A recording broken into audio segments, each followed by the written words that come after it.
Well, good day to everyone. I hope you're all doing well.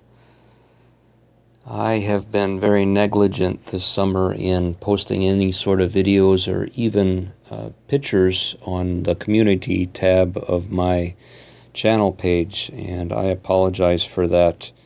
Coming into the year, there was a change that I would not have anticipated in the early part of the year, and I didn't know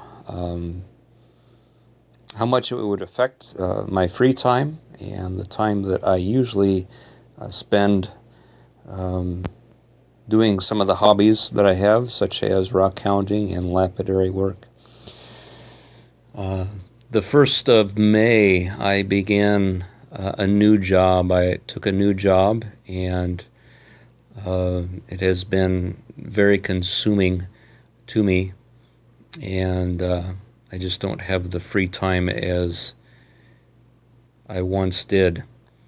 Prior to my new job, I worked for myself, so it was quite easy to take a day off in the middle of the week when nobody would be on the river, and I could paddle down the river in quietness and not be disturbed, and stop as often as I wished and look for things, but such is no longer the case for me. I've taken a job at a school, a trade school, and one of the perks of taking this job is I found back in storage an old Diamond Pacific lapidary machine that was not being used, and I asked permission to set it up and make it available to the students, and they gave me permission. And now, to be perfectly honest with you, I think I'm the only one that uses it, at least at this point.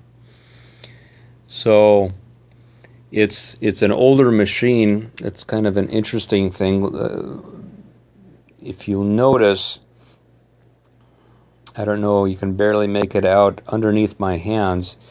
In this machine, the water is actually sprayed up on the wheel from a tray that is underneath the wheels.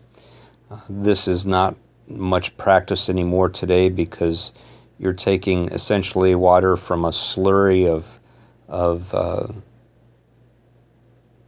rock powder, ground off rock bits, and you're spraying it on a wheel. And as typical for most lapidary wheels, you have 3 wheels of 3 different grits on each side of the motor, and the potential is that you're going to be spraying up loose grit and rock bits from a coarser wheel as you go finer and finer.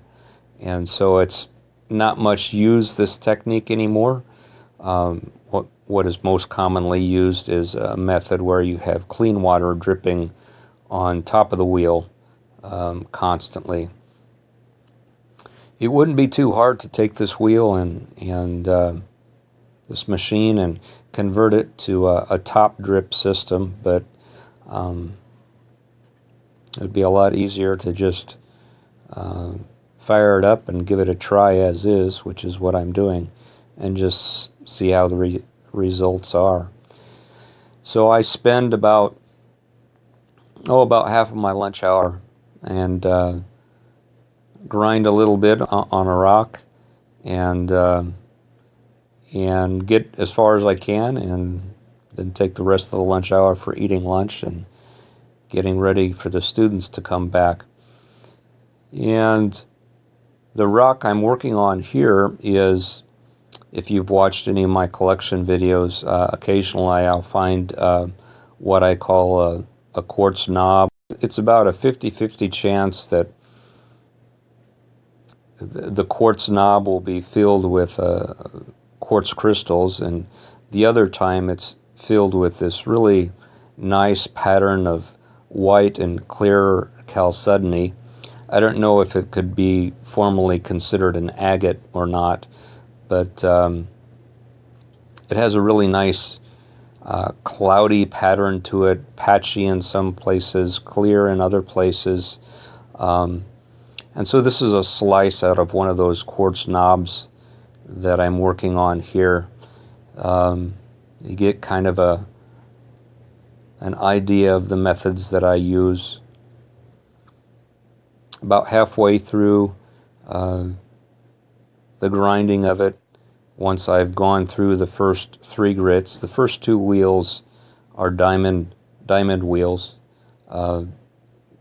hard wheels, and then the 3rd wheel is a soft wheel, rubber backing, and takes out the facets or the sharp edges, so you get more of a smooth dome. And after I get those first 3 wheels done, I switch over to the other side and I work. At this point, I take a screw and glue it on the back side with super glue, and then just screw that into a dowel rod. I don't use the DOP wax, which so many lapidarists use. This is just the method that I was taught on, and I find it to be sufficient for what I do. And then the 3 final wheels, an increasingly finer and finer grit, are also rubber backed and soft backed, so you get a nice smooth finish when you're done there. And then the last wheel that I use is on the very end, and this is a diamond, not diamond, it's just a flat, almost like a flat lap, but then it has cerium oxide embedded into it, which you keep wet, keep moist, and it puts on that last and final finish. This particular lap I just used as is, and just wet it with a spray bottle. I think having done this cabochon, then I actually need to recharge it with cerium oxide, so I'll need to bring some of that from home. But anyway, I wanted to check in with you all, let you know what's going on in my life. I don't know how it's going to go in the future. I'm going to be pretty busy here at school, and perhaps in the future, when I can't get out and do rock hounding as much as I'd like, I will probably be doing more lapidary videos like this, just to keep the channel going, keep some content, though it may not be a lot. For those of you that haven't checked out my channel site, you can do that, and over on the Communities tab, I will once again, now that I'm settled into the job a little bit, once again I hope to be posting pictures of some of the cabochons that I'm making. So I think that's all for this video. I thank you all for your patience. Thank you all for subscribing. Those of you that have, I appreciate it, and I will hopefully be posting more content in the future. Thank you.